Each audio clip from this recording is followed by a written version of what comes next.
Hi, this is Scott Garibay, and today we're going to talk about Dungeons & Dragons, and we're going to talk about Mighty Morphin Power Rangers, and we're going to talk about a new Dungeons & Dragons Mighty Morphin Power Rangers game that I have been invited to, which to play in, and I just created my Dungeons & Dragons character, and I want to talk through that entire process because there's so many things to talk about with it. So one of the things is that I'm really blessed with is I have this FLGS game that I'm running, and I have a player in that game who is a huge Mighty Morphin Power Rangers fan, and I really like when I meet SMEs, subject matter experts, right? And this person is truly a subject matter expert. And so how can you tell a subject matter expert, right? So one of the things is I love anything that is categorized and have segments and that you can study. And of course, the reason why Dungeons and Dragons is one of my, is my most favorite secular thing in the entire world is Dungeons and Dragons treats the whole world like this. You know what? This is really fascinating.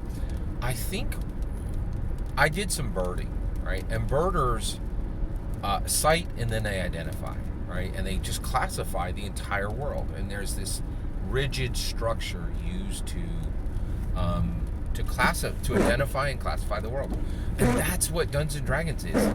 It's a structure to identify and then cite and then identify every single thing on the planet. And in every possible way, right? Like it's saying, hey, there's a person. Let's determine how would we deal with them in combat? How would we deal with them through interaction? How would we deal with them through exploration?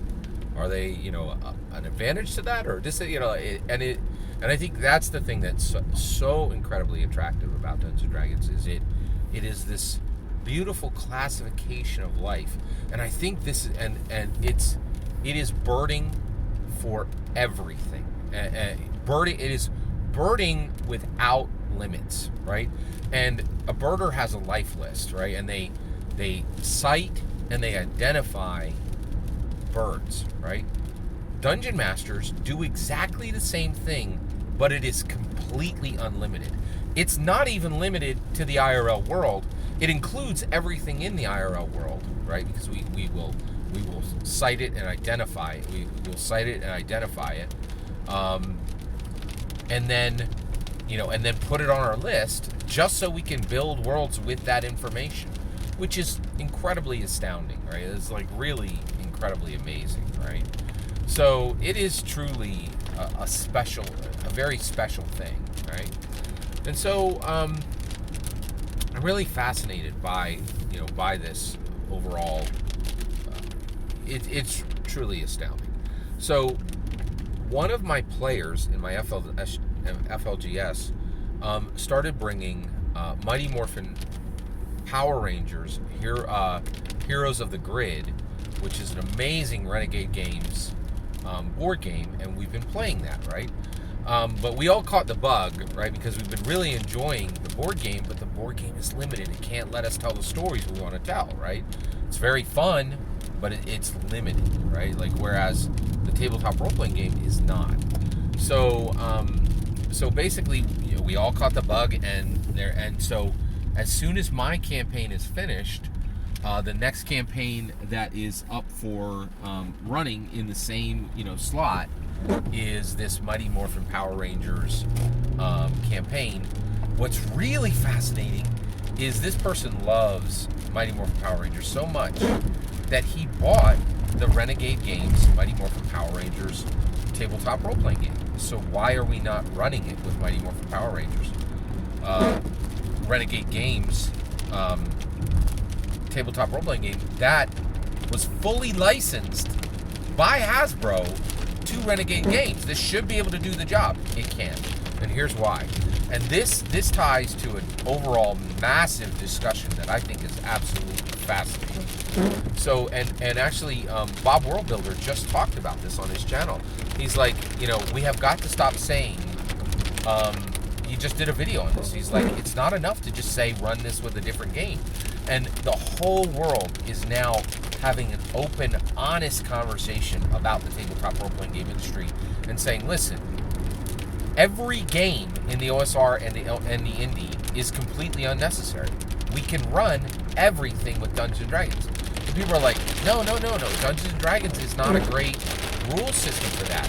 And everybody's like, you know what? You can keep flapping your maw, but this is the truth of it, right? This is the truth of it. We could teach these people, we could teach every player at this table how to play this different rule set.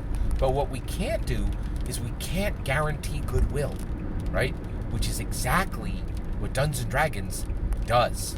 Dungeons & Dragons comes with goodwill out of the box, right? You open it, like, you just hold the book up and people are like, oh, that's Dungeons & Dragons. That's Finn Wolfhard. That's Millie Bobby Brown. That's David Harbour. That's Robin Williams. That's Stephen Colbert. That's Legos. That's Funko Pop.